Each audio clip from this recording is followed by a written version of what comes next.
લખતર મધ્યે આવેલ વડવાડી શેરી પાસે આવેલ માજી રાજબા કન્યા શાળાનો આજે 117મો સ્થાપના દિવસ ઉજવાયો હતો।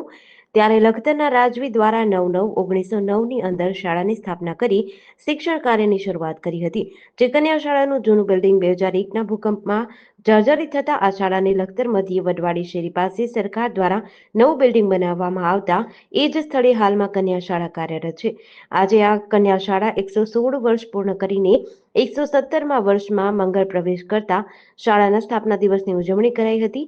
જે 117મા વર્ષની ઉજવણી કરવામાં આવતા વિદ્યાર્થીઓ દ્વારા પ્રાર્થના, ભજન, મારી શાળા વિશે વક્તૃત્વ સ્પર્ધા, સાંસ્કૃતિક કાર્યક્રમ જેવા કાર્યક્રમો યોજાયા હતા।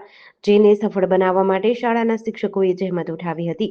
હાલમાં લખતર તાલુકાની અંદર 100 વર્ષ જૂની આવી ઐતિહાસિક ધરોહર સમાન અનેક શાળાઓ આવેલી છે, જેને શિક્ષણ જગતમાં ઐતિહાસિક દરજ્જો મળે અને હાલની પેઢી તથા આવનાર પેઢી માટે શાળા પ્રેરણા તીર્થ બની રહે તે માટે શિક્ષણ વિભાગ સહિત સરકાર દ્વારા યોગ્ય પગલાં ભરવામાં આવે તેવી માંગ ઉઠી છે। જેડીસી ન્યૂઝ સાથે જયેન્દ્રસિંહ ઝાલા, લખતર।